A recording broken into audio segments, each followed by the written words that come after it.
Welcome. This is Dr. John DeMartini. This is one of the most amazing and inspiring shows that you can listen into. If you want to be on the edge of your seats, if you want to open up your heart, if you want to expand your mind, and you want to meet incredible people, stay tuned because you're just about to experience a transformative radio show that will change your life. And you're listening to the Dr. Pat Show that's coming up right next. Welcome to the Dr. Pat Show. Talk radio to thrive by. Powerful, inspiring, and coming to you live, bringing you stories of people like you and me, busting through and living life full out. Get ready to dare to wonder what your life would be like if you knew you could not fail.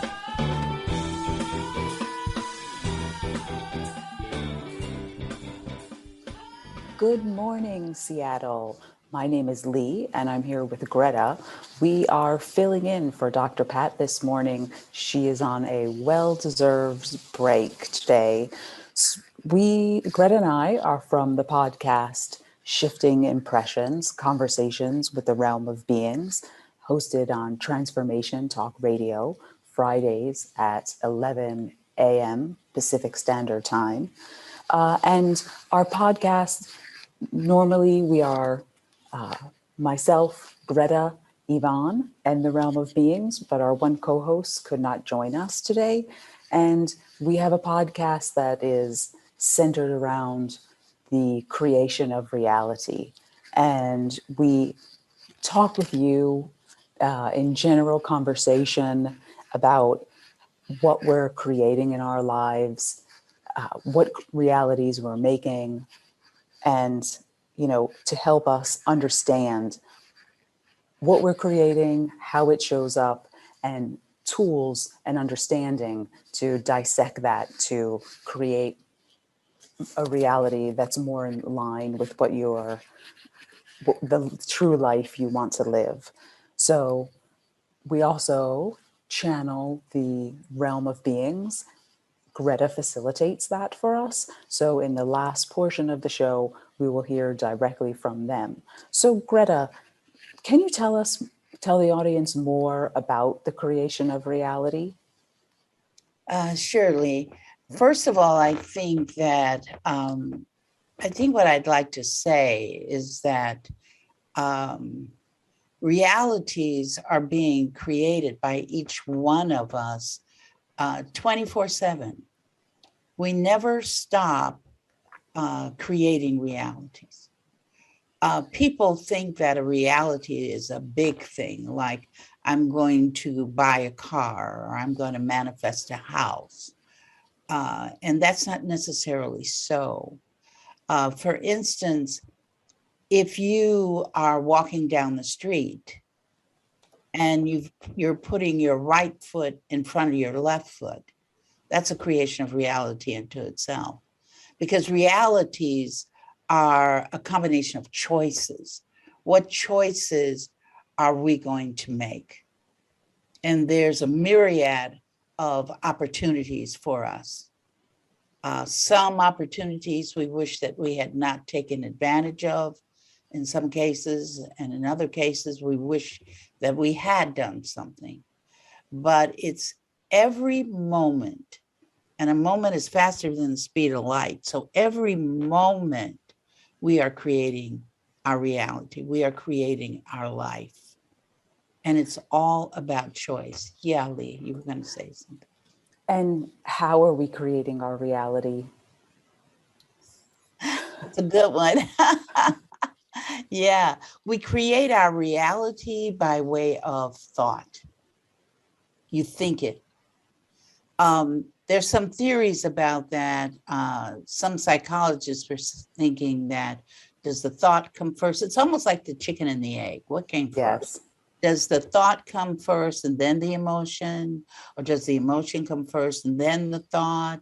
Or do both of them come simultaneously? We purport that it's the thought comes first and then the emotion. I kind of compare it to an automobile.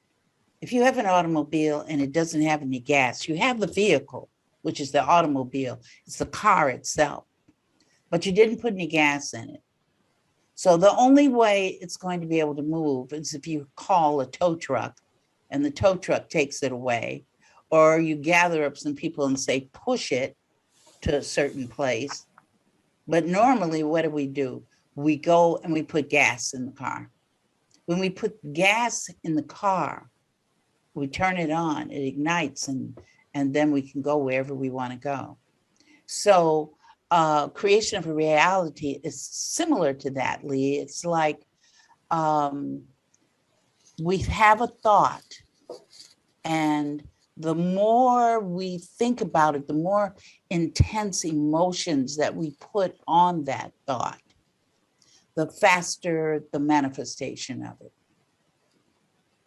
So that can even goes with anything, basically. It goes in, let's just call it, it's sort of bi-directional, right? Those things that we may want to create in our life, and those things we may not want to create in our life, depending on the emotional charge that thought has.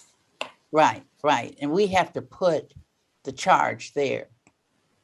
And we think and we think and we think, and it gets intense. I want a candy bar. I had a little boy, I can tell you this story. There was a little boy that I was working with, and he just wanted a bicycle. He wanted a bicycle. And he kept concentrating. And then when he came back to me, he said, I got my bicycle. So the thought was the bicycle.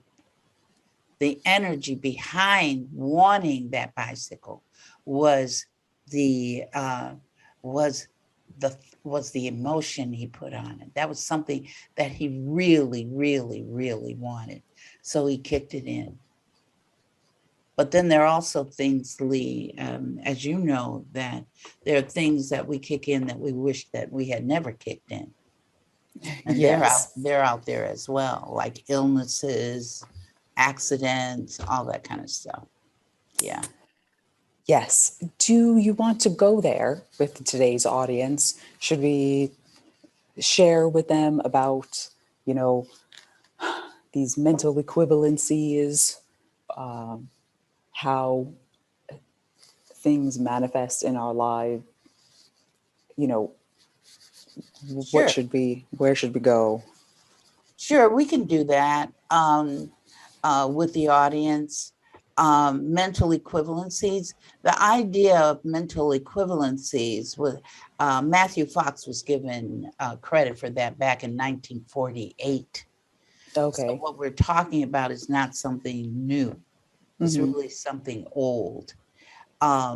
Creation of reality, I'm sure, was back in the 1920s, talking about creation of reality.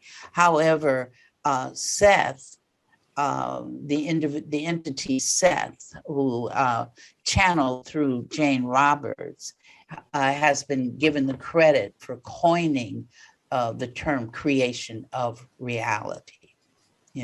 But the concept, the ideas of it have been around for a very long time. So we can start from the beginning. Where do we first create our reality? See, people think that, okay, we're in this body now, we're right here in what people call this dimension. And so this is where I'm creating my reality. They don't realize that the reality starts even before conception. We are energy essences of the force, which created all of existence. From there, we move into an incarnate stage. And that's where we formulate what our vehicles are going to look like. We make other choices about some of our experiences, some of the how, as we call it. The how are you going to learn something? How do you want to learn these lessons? It's not that you choose. Many people say that we choose the lessons. And we're saying, no, the lessons are already chosen. You are given the lesson. What you have to do is the how of the lesson. Like say a lesson is about abandonment. then how are you going to learn that? That's your choice. But you started the creation of reality, because back at the incarnate stage, you've got to decide species. You've got to decide how you're going to manifest your physicality. Are you going to be a humanoid? And if you're going to be a humanoid, you're going to choose your mother and your father. And you choose your parents by way of the how. How are they going to support you in learning abandonment?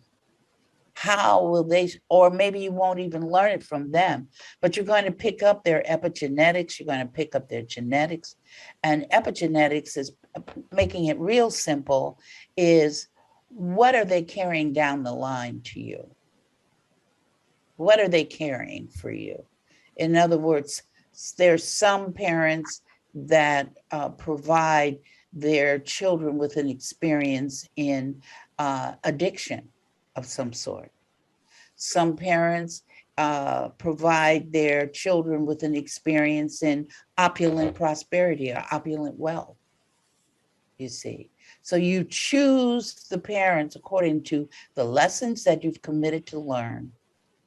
And choosing your parents is the beginning of how I want to learn these lessons. And then you continue from there. And when you were saying lessons we are supposed to learn, what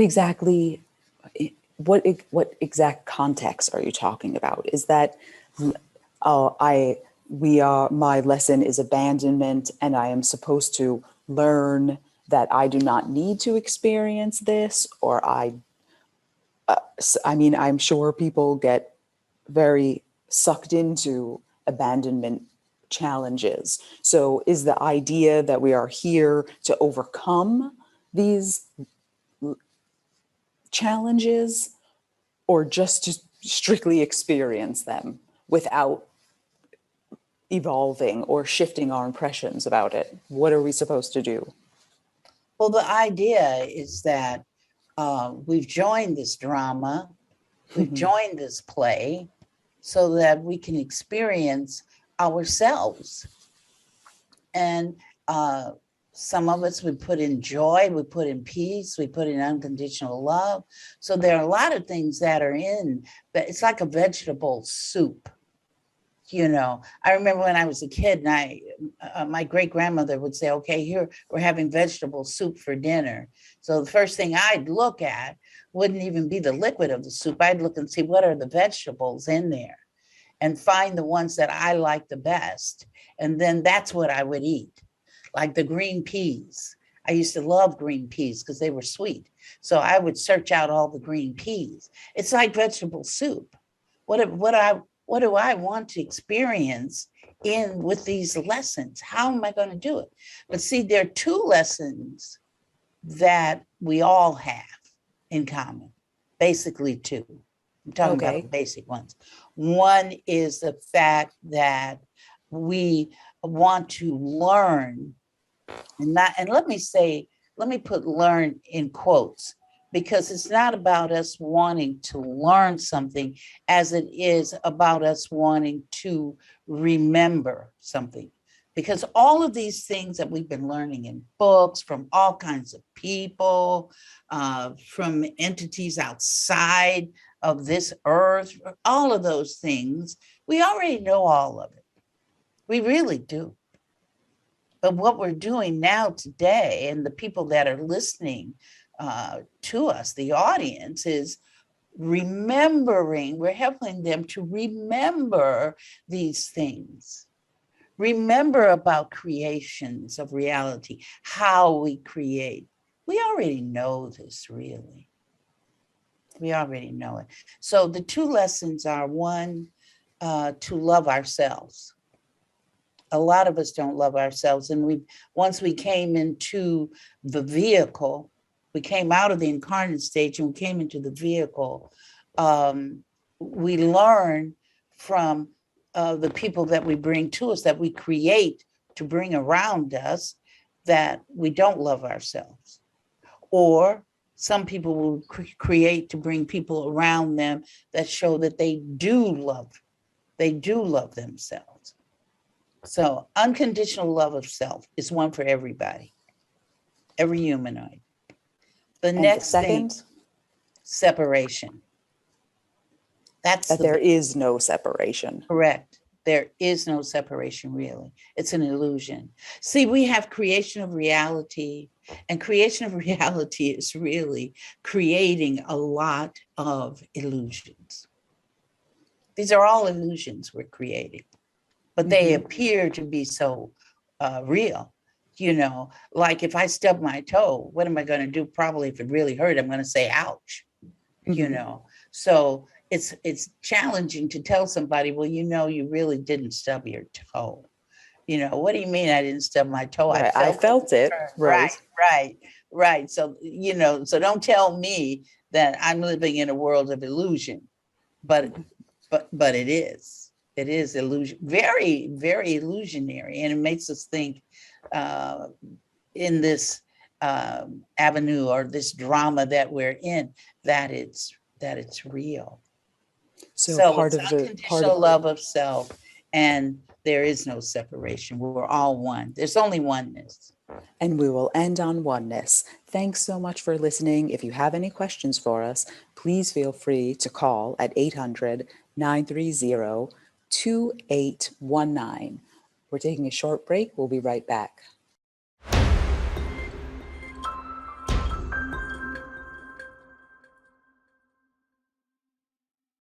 Hello, I'm Leigh, and I'm talking with Gretta. We are filling in for Dr. Pat today. We host the podcast, Shifting Impressions, Conversations with the Realm of Beings, every Friday at 8 a.m. Pacific time. Thank you for joining us. Before we went to break, Gretta and I were chatting about reality and illusion and how we create our reality. And we mentioned something called mental equivalencies. So we'd like to elaborate on that a little further, how they manifest in our lives, how we create them in our lives, what they can teach us and guide us, how they can teach us and guide us. Gretta, can you elaborate more on that? Okay, I want to introduce the concept of the unconscious. Okay. Many people go from consciousness to subconscious. I hear a lot of that, subconscious, but we're talking about the unconscious. And the difference between the conscious and the unconscious is, I'll give you an example of a glass of water. You take an empty glass and you put it under the faucet. And you run the faucet, and it's filling up with water, more water, more water, more water.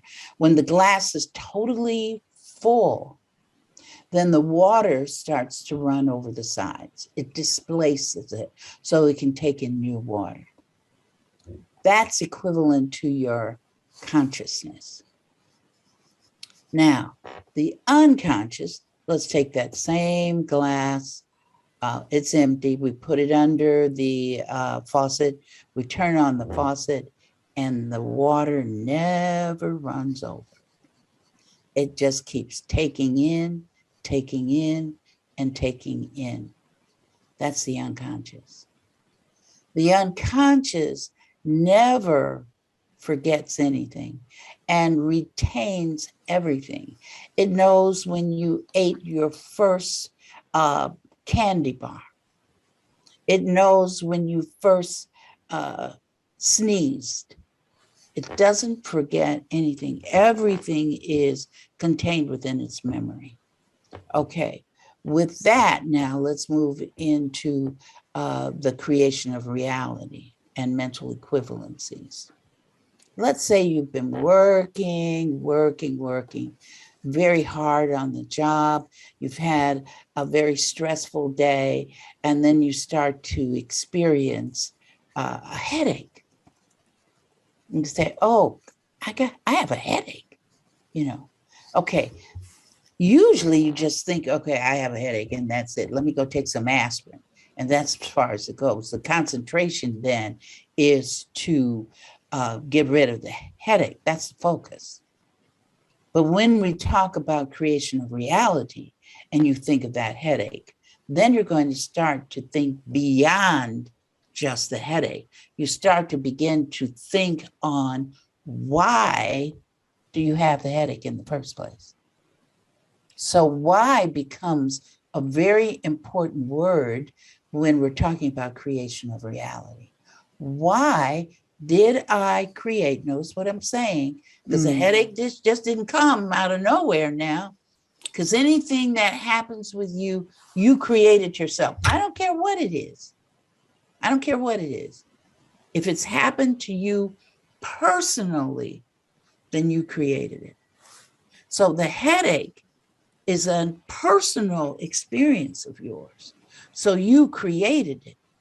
The thing then, Leigh, is to look and see and try to figure out why did you create it in the first place? So now we get into mental equivalencies. There are several books, several people that you can call into the studio and we can give you some recommendations after the program is over. But there are several books, several people, authors that deal with mental equivalencies. So you would see headache and it would tell you stress. You've placed yourself under stress. So then when you recognize, okay, I'm under stress, then the next step is going to be what's causing my stress? Because that's what you're going to want to deal with.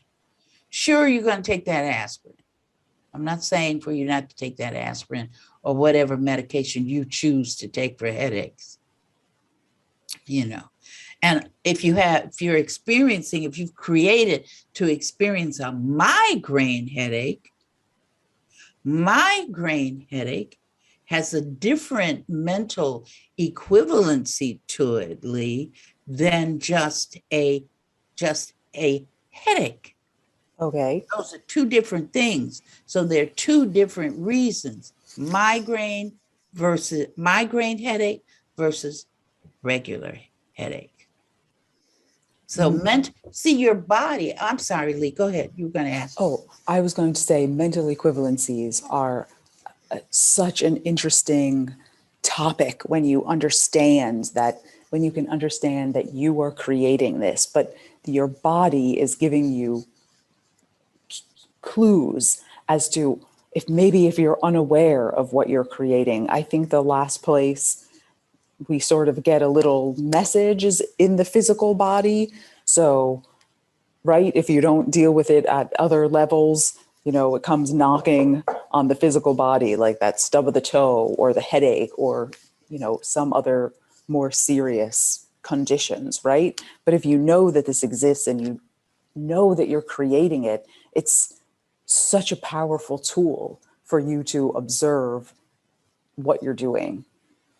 Right. I like how you said powerful tool, because that's what it is. It's a tool for us to be able to use to understand where our unconscious is, because the unconscious is always supporting you in the lessons you want to learn.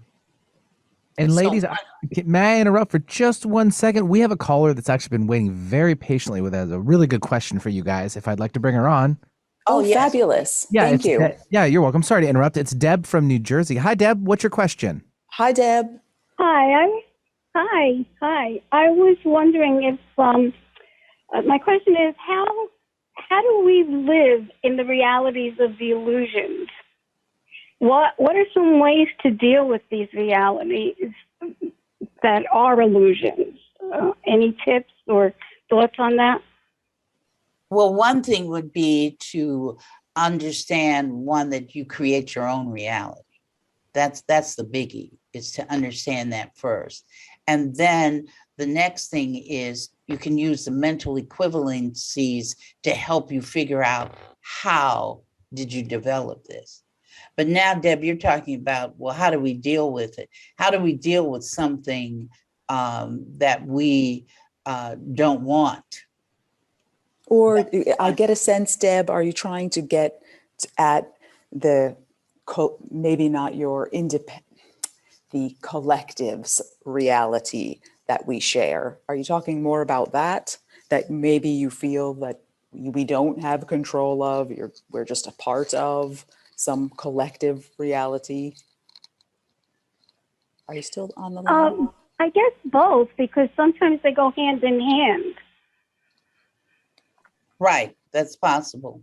That is possible. It depends what happens with that. Leigh, were you going to say something else in reference to that? Or? Well, I just wanted to know, it seems that we are sharing a global experience at this moment in time. A lot of things are shifting, and maybe we feel things are out of our control because this does appear to be a global experience. So in that context, how can we understand that illusion? Okay, let's say that I bought some tickets to go to the circus. I took my family. When I got there, I'm going to see all these other people that have bought tickets to go to the circus.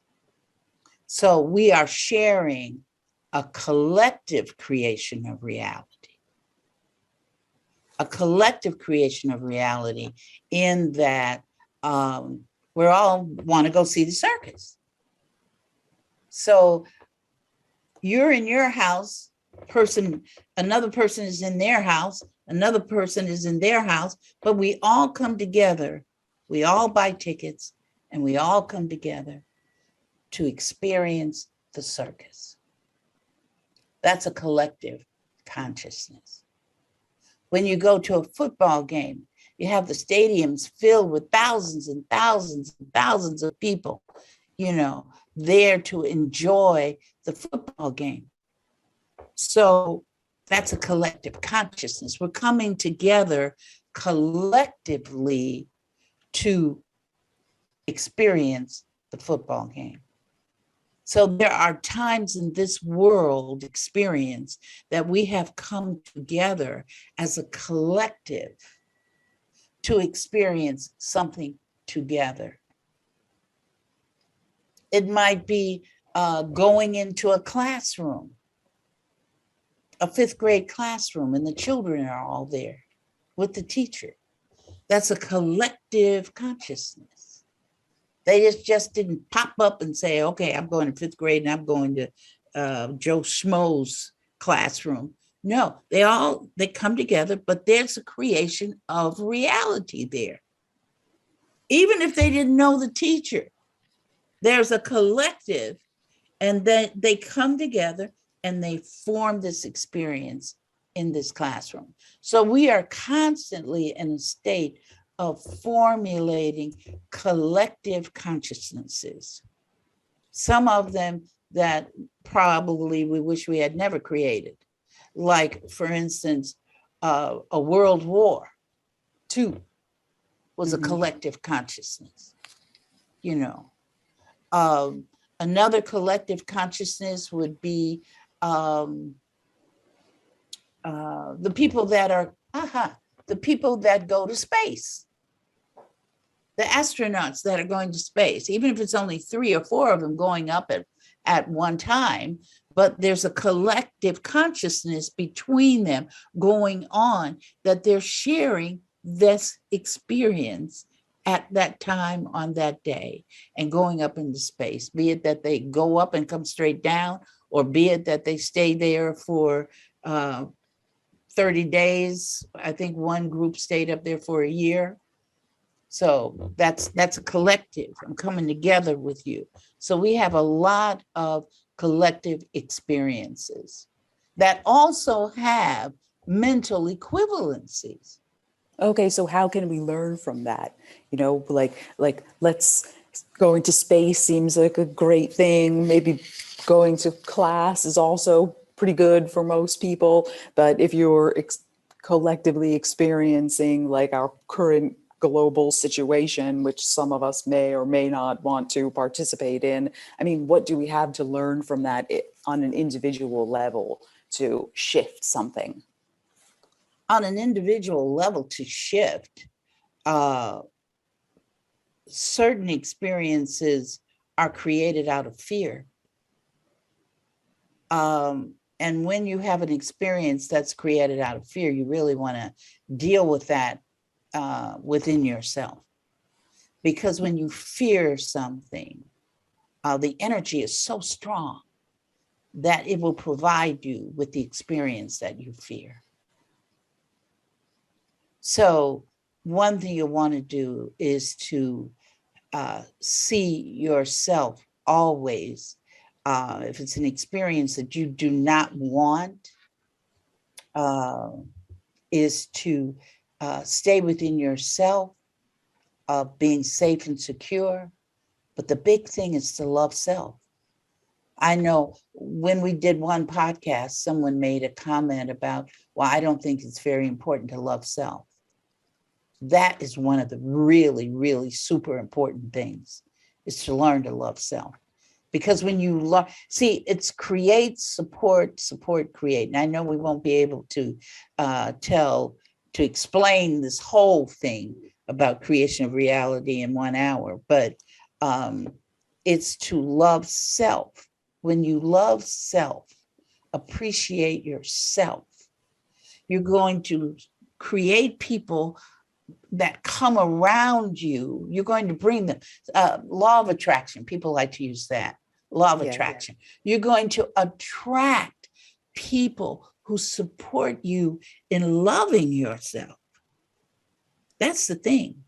See, if we get in an argument with somebody or a disagreement with somebody, we look at the other person and say, okay, you're my challenge. You blame that person. Well, you did this to me, you did that, and all that kind of stuff. And you can never do anything to anybody. It's impossible. But what you do is you can support them where they are at. I always tell people, don't look outside yourself. Your challenges are internal. The solutions are internal. And I think that's important, especially in keeping with what Deb has said, and that you said too, with the collective consciousness. Even though you're in a collective consciousness, you still have your own. You still have your own reality. You have choice. You can be a part of the collective or not part of the collective. You always have choice. Always. You're never so without important for our listeners to understand that the creation of your reality is always based on choice. Thank you, Seattle, for listening. We're going to take a momentary short break. And when we come back, we will be joined by the realm of beings, and we will hear directly what they have to tell us about this conversation about the creation of reality. Stay tuned. We'll be right back.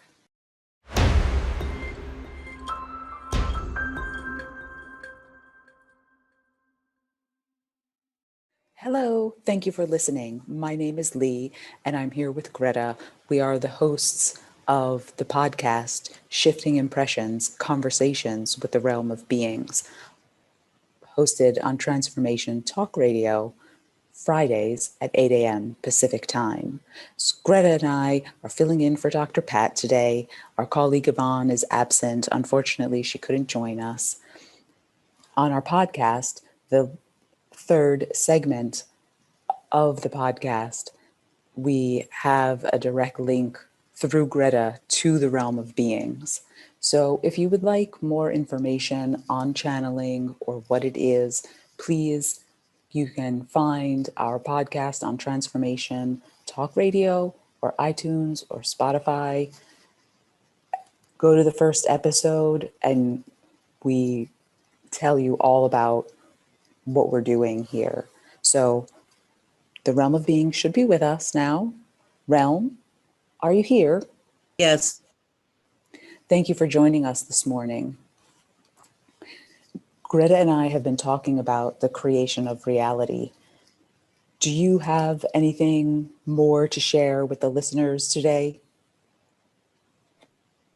Most people don't believe in the creation of reality. It's easier not to think about that you created some things that you create. It's like it's unbelievable that I would do something like that. Yes, it's definitely a hard pill for some to swallow, because when we're creating things that are joyful and happy, we can fully take responsibility for those things. But sometimes when things are less than desirable, or health challenges are arising in our life or with friends or in the lives of friends, when we see these things we don't want to see happening around us, but especially when they are our creation of reality with ourselves, we sometimes have a tendency to deny that. But knowing that you create your reality is a form of empowerment, because you have the ability to change things you don't like once you're aware of it. How, if people are experiencing a creation in their life that they do not identify with, how can they change it? Change the thought. Change the thought. But what thought would you change it with is to love yourself. We always say that love you. Some people think that that's not important. It is important because it directs your creation of reality. Loving yourself will provide you with other opportunities for loving yourself. If you're down in the dumps, I'm no good, I can't do this, I'm worthless, you're beating up on yourself, and you're beating up on a divine being. You are divine. You do not need to beat up on yourself. Start to live in your divineness as you are created, and as you create yourself, love yourself. Love every part of yourself. Love every cell of your body. That is something very important. It will dictate to you what attractions you are going to bring to yourself. Look around you. Who are you? What type of people are you attracting to yourself? What type of people? People that are beating up on themselves? People that don't love themselves? Or people that do love themselves? You have a choice, always. What were you saying, Leigh? So that's a clue when people can observe what they are, who is surrounding them, and if they like the energy that is coming, then maybe they're on the right track. But if you feel good and you feel joyful, that is the way to be.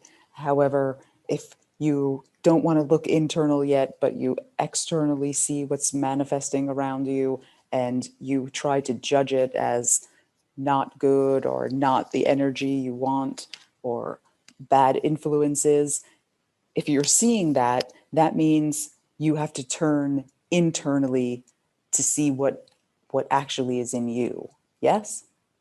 Everything That's a is gauge. internal. Everything is internal. Your challenges are internal. Your solutions are internal. As humanoids, you look outside yourself for the answer.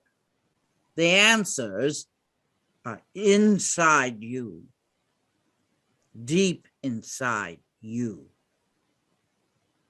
How do you change yourselves? You change yourselves by say we would say to you, walk around the house and say, "Ooh, I love myself. I love myself. I love myself." Make it a chant. I love myself. I love myself. We could make a song out of that. Do something with it. Enjoy being you. Stop making yourself suffer. Who wants to suffer? I'm living in a bad place. You living in a bad place? Then get up and move. You with somebody that makes you feel bad about yourself? Then get up and move. You don't have to sit down anywhere at any time. You have the empowerment over yourselves at all times. You think you don't, but you do. Always. You always have the ability to create the things you want. Always. I don't care where you are. I don't care what you look like. I don't care what your ailments are. You can change anything. Change your thoughts. Put your emotions, instead of putting your emotion to fear. I can't do this. I'm afraid. Release yourself of the fear. There's no need. Divinity has no need for fear. And you, each one of you, is divine.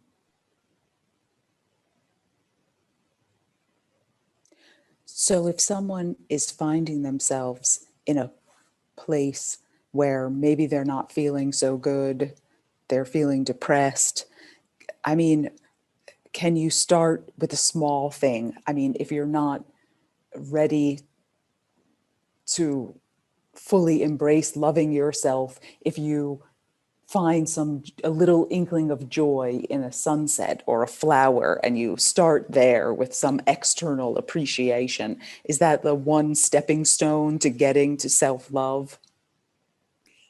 That could be for some people. For some people, it would not be enough. If you are incarcerated, you can't go out to go get the flower. You can't go out to see the sunset. So now what do you do? What is the start for those people? Some are in the proverbial prison, but if you're in an actual prison, where do you start? We're working with a young man now. He had to learn to love himself. He had to learn to love himself. That's what he's practicing. It's not something that just pops up and say, okay, I love myself today. No. If you've been taught not to love yourself, you've spent 50 years of your life not loving yourself, 50 years of your life being in depression, just to go get a flower, they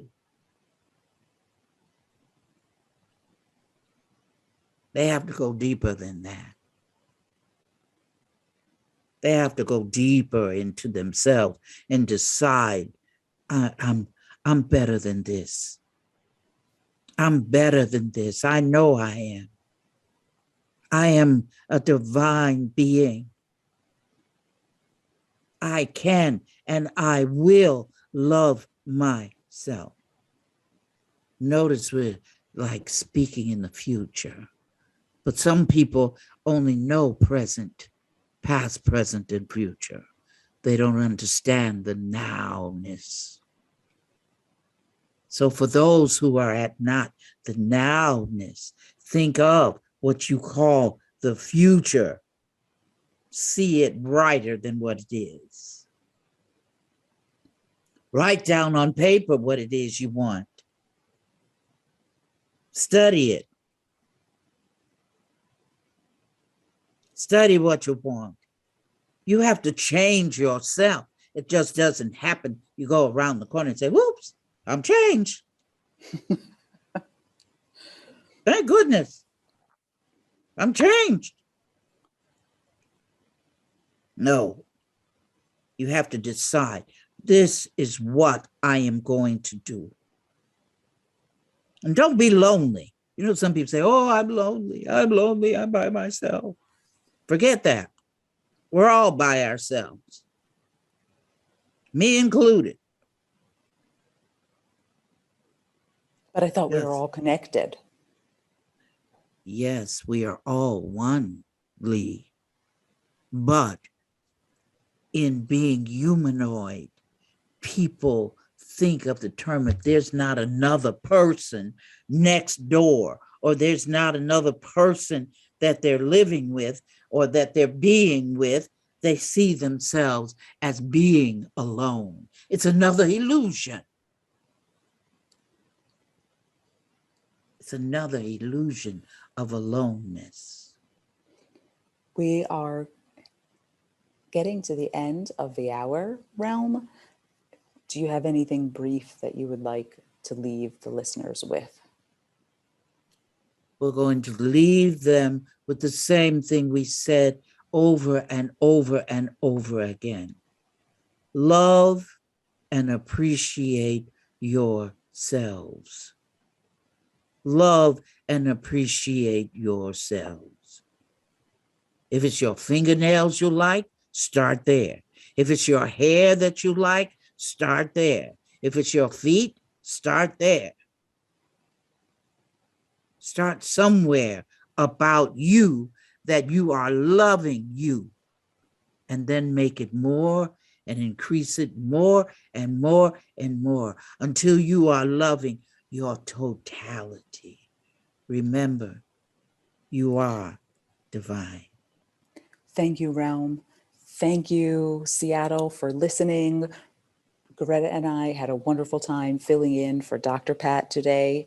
We hope you join us on our next podcast, Shifting Impressions, Conversations with the Realm of Being. Thank you until we create each other again.